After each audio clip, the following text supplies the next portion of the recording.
Ici Lorraine craque pour l'émission Sur ma route, sur Moselle TV et Vosges Télévisions. Ici, votre radio de proximité en Lorraine.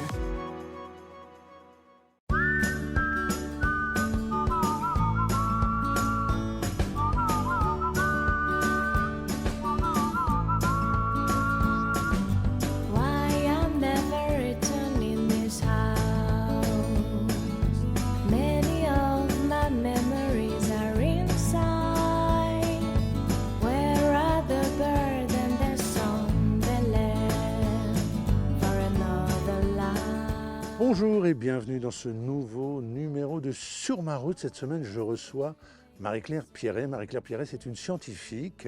Elle est enseignante, elle est chercheuse à Strasbourg. Elle dirige aussi un laboratoire d'hydrogéochimie. Avec elle, nous allons d'abord passer une partie de l'émission à Saint-Léonard. C'est un village entre Saint-Dié et Fraisse. C'est là où elle a passé son enfance.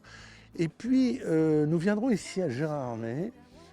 Chez Mémé, c'est vraiment un très bel endroit de la ville de Gérardmer où nous rencontrerons l'invité de Marie-Claire Pierret, qui est Sandrine François. Sandrine François qui a aussi une très très belle carrière dans un tout autre registre puisqu'elle est flûte solo à l'Orchestre Philharmonique de Strasbourg. Elle est aussi enseignante, c'est aussi une personne brillante et elle est aussi née dans les Vosges, mais elle du côté de Remiremont. Pour l'heure, je pars rejoindre Marie-Claire Pierret sur le premier site à l'église de Saint-Léonard. A tout de suite.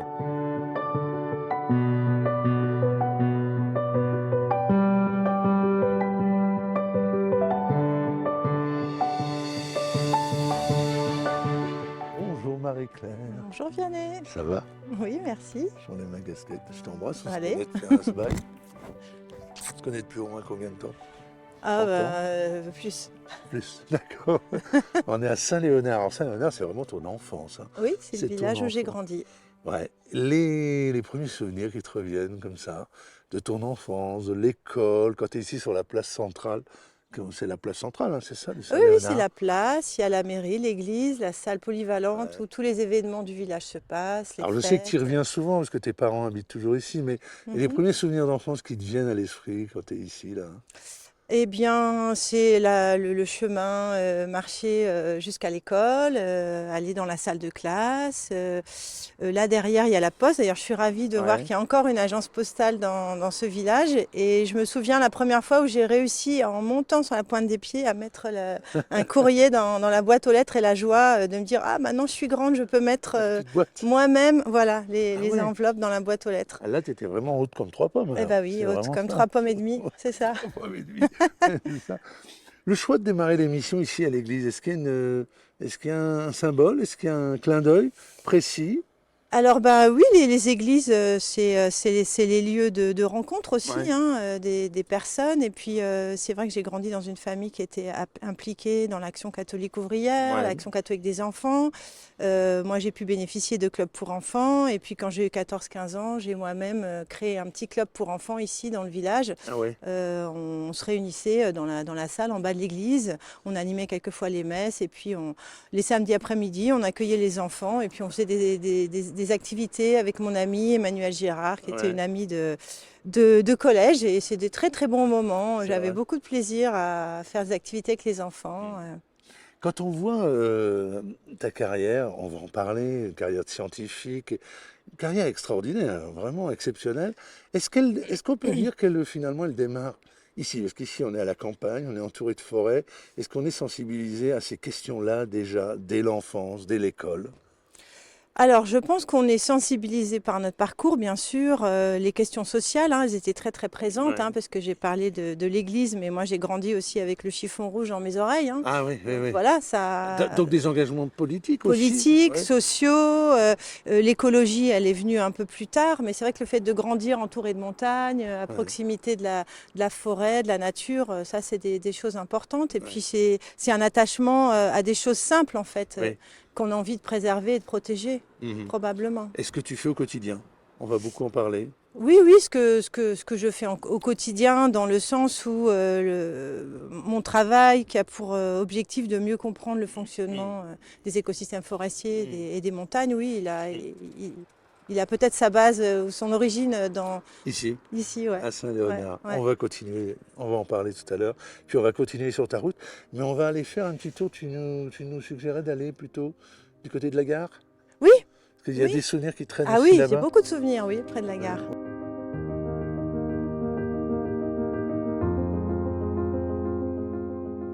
Alors là, on fait la voie ferrée. On ne fera pas du stop là, mais c'est Saint-Dié là-bas. Alors là-bas, c'est ça, c'est la ligne Saint-Dié-Strasbourg, Saint-Dié-Épinal. Ah oui, d'accord. Qui a réouverte, la portion Saint-Dié-Épinal a réouverte récemment, mais Ouais. malheureusement, le train ne s'arrête plus dans le village de Saint-Léonard, ce qui parle quand même du désenclavement. Ben oui, ce quand qui même, parce que interroge. là, on voit la gare, donc Mais visiblement, elle a été vendue. C'était une belle gare, hein.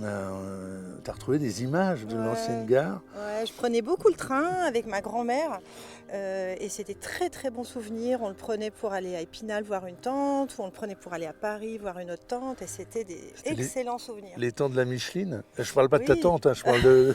Ah oui, oui, c'est c'est ça. ça, c'est ça, Ouais. ouais, ouais. Et t'es allé au collège, parce qu'après, donc école ici, on est Oui, d'accord. bah ouais, ouais. École publique, c'est ça? École publique. Ouais, école communale. École communale de Saint-Léonard, Ouais. du centre, Collège Fraise. collège à Fraise, Tu es allé au collège et puis ensuite lycée. lycée à Saint-Dié. Ouais, Ouais, ouais. de très bons souvenirs aussi, que ce soit au collège, au lycée. Ouais, Voilà, collège de la République, école de la République, Ouais. en milieu rural. Et ça, tu tiens à le préciser. Je Ouais, tiens à le c'est ça, préciser, ouais. oui, c'est important pour moi, oui, surtout dans une société où il y a quand même beaucoup d'écarts sociologiques. Ouais. Et voilà, il y a la question un petit peu du poids des origines sur les trajets, sur les trajectoires humaines. Donc oui, ça me semble important de le préciser. Alors après le lycée, il y a les études supérieures.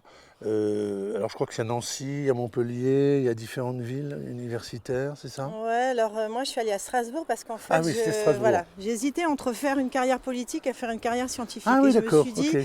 bah, si je fais des sciences, je pourrais toujours m'investir, alors que l'inverse, si je débute par un institut d'études politiques, je ne ferai plus de sciences. D'accord, Donc d'accord. voilà. D'accord. Et le choix, et puis il y a beaucoup de, il y a quand même des périodes aux États-Unis, enfin à l'international. C'est une obligation quand on est dans des carrières scientifiques comme Oui. ça, d'aller sur de l'international, à un moment de s'ouvrir totalement. Oui, ça fait vraiment partie du cursus. Oui, Ouais. c'est même presque, c'est obligatoire. D'accord. C'est-à-dire que soit on fait sa thèse en France, soit on la fait à l'étranger. Et après la thèse, il y a une période qu'on appelle le post-doctorat et qui se fait évidemment à l'étranger. C'est très très important. Oui. D'accord. Je t'écoutais dans une interview que tu as donnée, je ne sais plus où, quand on parlait du début de ta carrière, il y a un moment tu fais un choix. Où est-ce que je vais, qu'est-ce que je vais faire? Et tu dis que tu avais vraiment cette envie de mieux comprendre la planète. C'est ça qui te guide. Alors aujourd'hui, quand on regarde la planète, comment je vois, il y a la démarche scientifique, mais il y a aussi une démarche philosophique qui suit cette démarche scientifique. C'est-à-dire qu'il y a cette réflexion philosophique aussi là qui t'accompagne. Oui, c'est-à-dire que les questions, la connaissance et le savoir, c'est important, mais on se rend compte que connaître le fonctionnement d'un arbre, par exemple si on parle des forêts, c'est important, mais en fait l'arbre il est là parce qu'aussi soit il est venu naturellement, soit il a été planté, soit il va être exploité. Et donc comprendre le fonctionnement des écosystèmes forestiers, c'est aussi les aspects juridiques, les aspects économiques, les aspects poétiques, enfin il y a tout ça se mêle, et les aspects philosophiques aussi, pourquoi des forêts, dans quel objectif, dans quel but, est-ce qu'on les exploite, est-ce qu'on les exploite pas, est-ce qu'un arbre a le droit d'exister pour lui-même, ou est-ce que la nature elle est là pour servir l'homme qui n'est finalement qu'une espèce sur Terre. Voilà, toutes ces questions-là, bien sûr, elles s'entrecroisent et elles s'entremêlent. Ouais. Ah Parce oui. que la question quand même qui est souvent débattue aujourd'hui, c'est la place de l'homme dans cette nature. Ah oui. Et donc voilà, il y a des gens qui disent aujourd'hui, j'entendais une émission récemment qui parlait de réensauvagement de certaines zones. Ça veut dire on sort l'homme de la nature, c'est ça? Ah bah, il y a plein de... Oui, c'est-à-dire que c'est même la définition même de nature. Est-ce qu'une ancienne zone industrielle qu'on laisse à l'abandon et qui est recolonisée par des espèces, est-ce que ça c'est la nature? Ouais. Mais c'est pas la nature originelle, mais c'est quand même la nature. Oui, donc, bien sûr. Et le réensauvagement, oui, c'est aussi ces questions. Et puis, est-ce que on décide, comme dans les parcs nationaux, d'avoir des espaces qu'on préserve? C'est quoi préserver un espace? Et finalement, dans quel objectif? Et voilà, il y a beaucoup d'enjeux. Donc il y a vraiment des questions. questionnements politiques, philosophiques qui accompagnent en permanence. Eh oui. Hein. Ouais. On va poursuivre sur ta carrière scientifique parce qu'elle est quand même Impressionnante, très impressionnante. Et puis, alors là, tu vas nous emmener, je crois, un peu plus haut. Là, on va monter un petit peu en altitude. Voilà, on va monter en altitude et on va voir de belles forêts, de beaux paysages.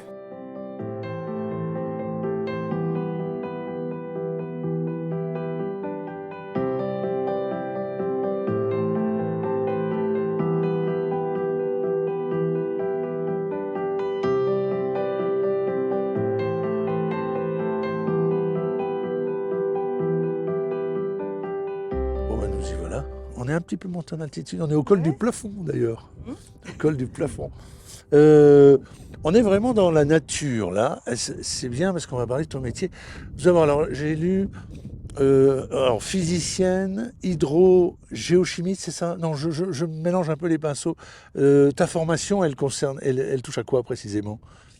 Alors, moi, j'ai pas eu un parcours totalement linéaire. Ah oui, c'est ça, hein. C'est intéressant aussi, hein.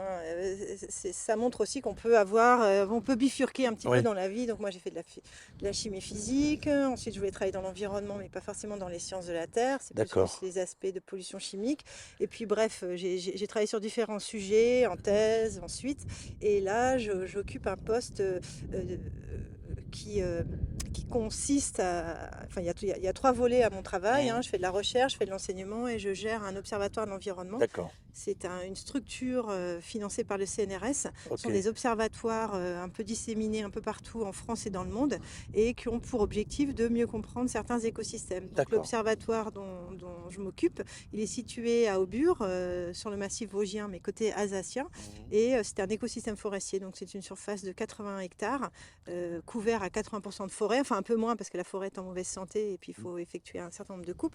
Et on essaye de mieux comprendre le cycle de l'eau et le fonctionnement des écosystèmes et la durabilité des forêts. Alors on va y revenir effectivement, parce que je dis à la forêt en mauvaise santé. Mhm. Quand on regarde, nous qui n'y connaissons rien, mais y compris les images qu'Asdi nous produit pour cette émission, des images de Eh drones, où on voit ces poches Ouais. d'arbres secs. Est-ce que c'est ça le problème? Ça veut dire que la forêt est malade, la forêt vosgienne elle est malade, elle souffre.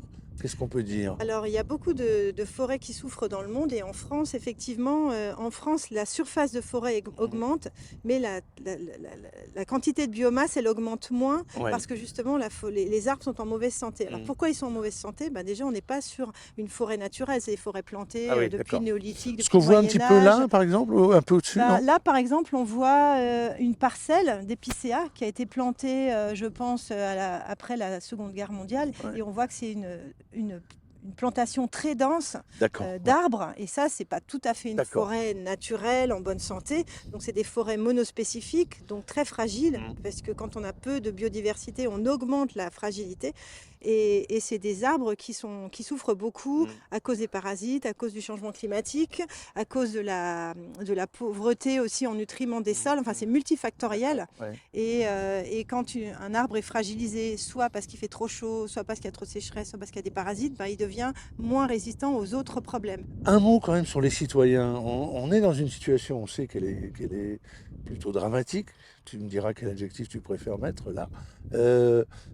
Concrètement, le citoyen, à sa hauteur, à son niveau, il peut faire quoi dans cette situation-là? En fait, on est face à beaucoup de questions parce qu'on doit faire des choix. Les sociétés doivent faire des choix. Et pour pouvoir faire des choix, il faut avoir connaissance. Donc je pense que les citoyens, il faut qu'ils puissent avoir accès et avoir envie d'accéder à la connaissance scientifique, que les citoyens s'engagent et que ce soit eux qui prennent les décisions, collectivement, démocratiquement. Que ce soit sur le choix des énergies, sur l'économie qu'on veut, sur la société marchande ou pas vers laquelle on veut aller, vers l'industrialisation ou pas, voilà, ça c'est les vrais enjeux. Et la forêt, c'est aussi un enjeu. Quelle forêt on veut?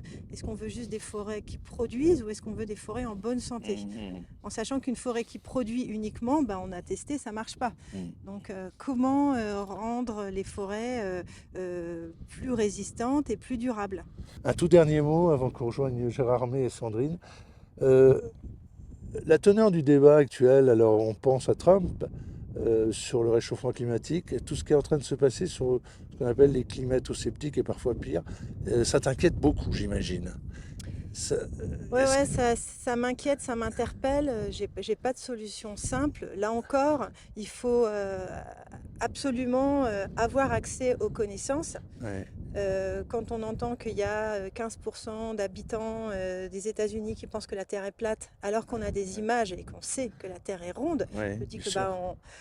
on peut tout imaginer. Donc, il faut pouvoir aussi dans les écoles, mais aussi Ouais. partout,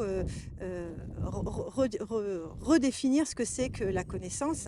Euh, L'herbe a besoin de photosynthèse et de soleil pour grandir et pour se développer. Ça, c'est des connaissances. On ne peut pas les remettre en jeu. Et on revient toujours sur les enjeux de l'information et de la formation.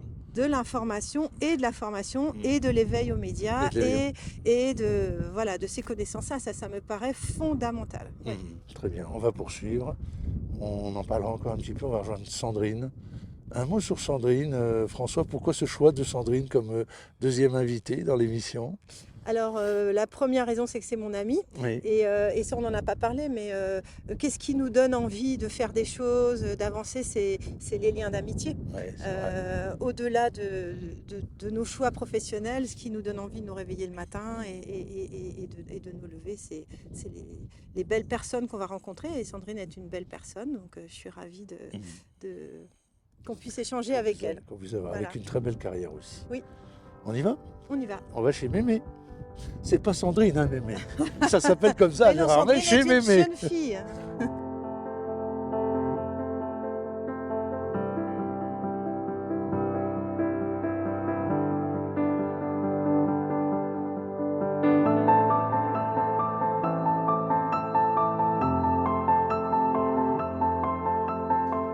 Bonjour, Bonjour Adeline. bonjour, C'est toujours Bienvenue. aussi magnifique. merci beaucoup. J'adore. Merci. Alors, c'est une bonne idée de Marie-Claire de faire étape ici. Et on est chez Mémé. Oui. Chez Mémé quand même, mais alors partout, quand on dit maintenant, alors on dit Gérard May, c'est le lac, le festival, la fête des gens. Et puis les gens ajoutent, n'oublie pas chez Mémé. C'est vrai. D'aller chez Mémé. C'est vrai, vous n'êtes pas le premier à me le dire et ça devient une phrase magique après la balade du lac, C'est ça. le chocolat chez Mémé. Ouais. Oui, Mais il faudra peut-être qu'on suggère au maire de Gérard May de le rebaptiser Gérard Mémé. Gérard Mémé. oui, possible, ce serait vraiment sympa de votre part. Oui, Hein, on va militer pour Gérard Mémé. Mais les mémés sont jeunes en plus. ah, hein. oui, oui, oui. C'est les bonbons, ça conserve. Ouais. Alors ici, en un mot, hein, c'est à la fois épicerie, salon de thé, restauration. Oui, oui, oui. J'ai recréé une épicerie bistrot des années 50 à 70 avec vraiment une idée qui me tenait à cœur, c'est le bonbon à l'unité Ouais. qu'on ne voit plus, qui ne se fait plus. Ouais, ouais. Donc, et retrouver des références aussi, des caramels insolites, choses comme ça, des marques aussi qui ont disparu. Ouais. Faire des recherches, travailler directement avec Pierrot Gourmand, par exemple. Oui, bien sûr, la Comme grande marque Pierre Mm. Gourmand. Et mais c'est fou, moi, ça m'a fait rajeunir de 40 ans là. J'ai vu des roux-doudous en passant là, dans un des tiroirs. C'est les Les coquillages coquillages qu'on qu'on lèche. Oui. Bon, aujourd'hui, c'est en plastique parce que Oui. c'était interdit dans les vrais coquillages comme on a goûté à notre époque. Mais Bon, en tout cas, un grand merci. en pour tout votre cas, je vous accueil, laisse Adeline. vraiment Merci. prendre place chez Mémé. En On tout va cas. rejoindre Sandrine, ton invitée. On y va? Ouais, Merci. avec plaisir. Merci, Merci Adeline. et merci d'être Et là. bon vent, parce que ça fait 10 ans. Oui, 10 ans. Bravo. 10 ans bientôt. À bientôt. Merci.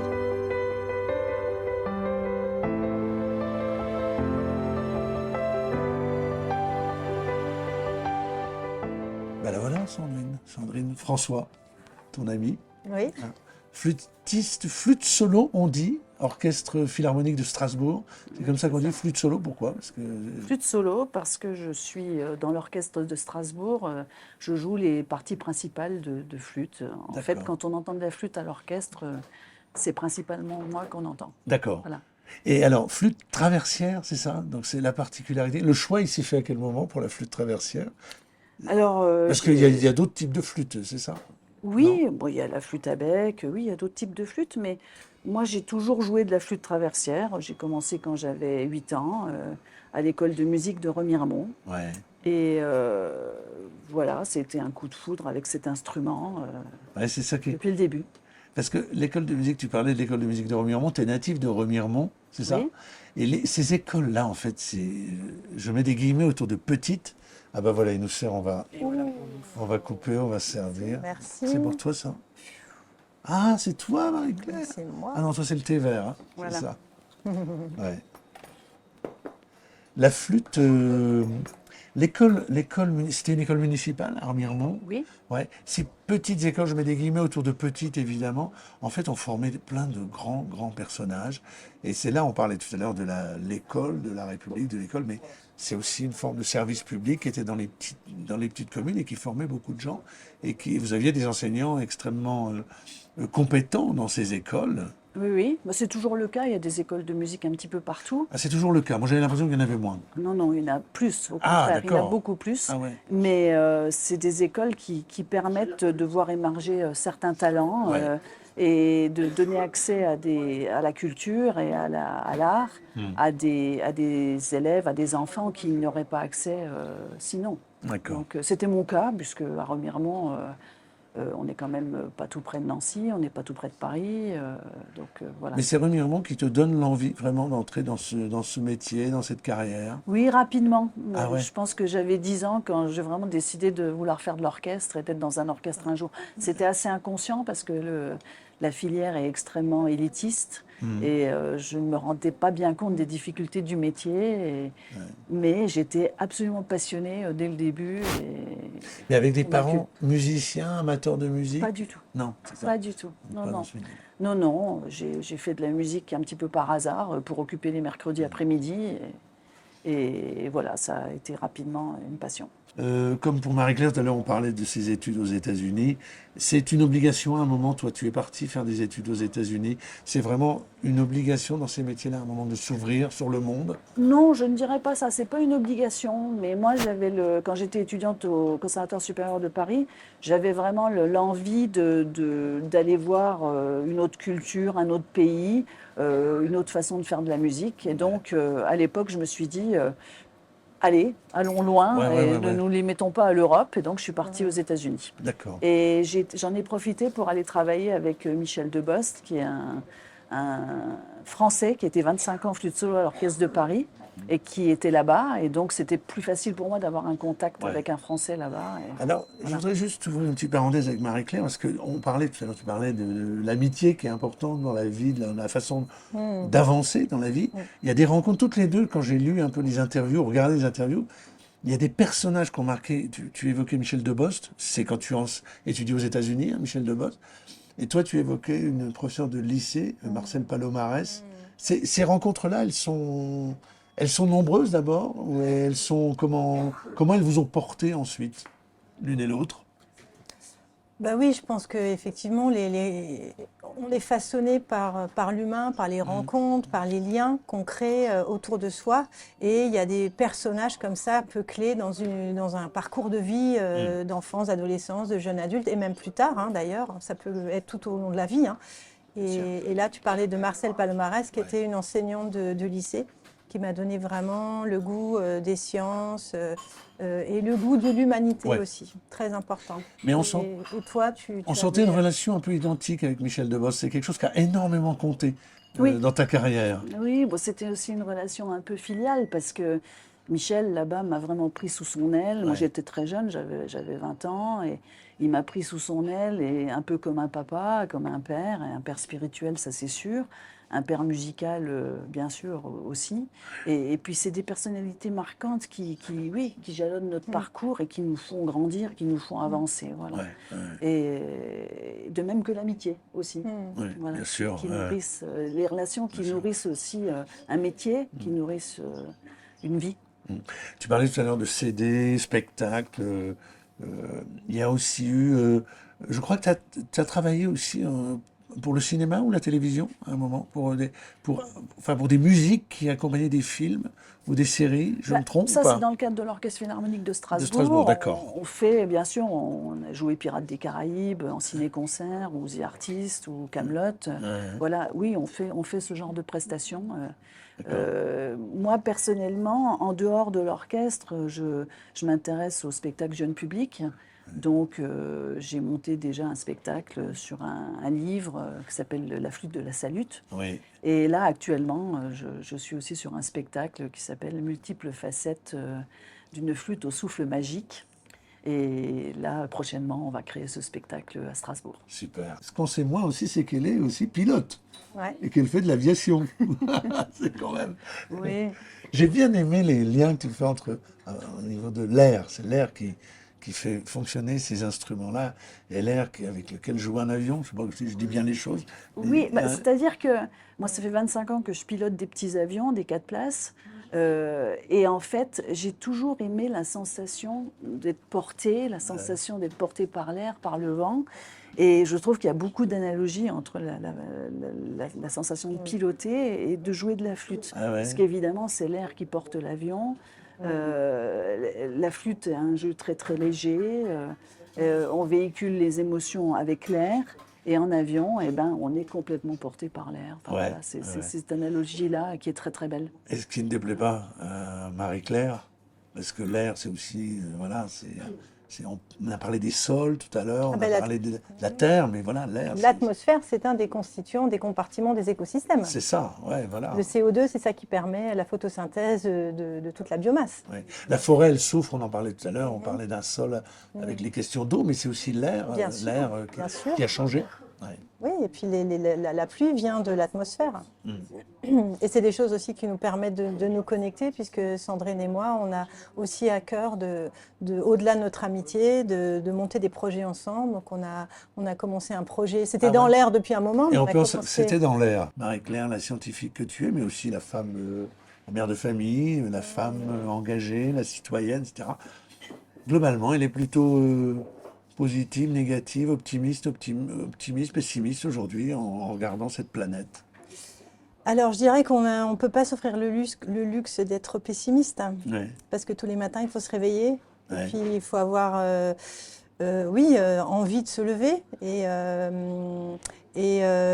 ce qui fait battre notre cœur, ce sont les petites choses et les grandes choses. Les petites choses, c'est les projets qu'on organise, c'est le ciel bleu le matin, c'est la neige qui tombe, c'est les beautés qui sont autour de nous. Et puis les grandes choses, c'est quand même des avancées petit à petit sur des protocoles qu'on met en place, sur internationaux pour essayer de minimiser les impacts négatifs de l'activité humaine sur l'environnement, et des progrès sociaux ou faire reculer certaines injustices. Voilà. C'est ça qui nous donne envie de... Il y a du boulot. Et parmi les petites choses, il y a être là aujourd'hui chez Exactement. Mémé. Exactement. Chez Mémé, qu'on remercie encore. On remercie encore Adeline et son équipe. Merci beaucoup Sandrine de nous avoir rejoints. C'était Merci à sympa. vous. Merci. Venir de Strasbourg. Et Marie-Claire aussi. Un plaisir. À très C'est bientôt, un très Marie-Claire. bon moment. À bientôt. Au revoir. À bientôt.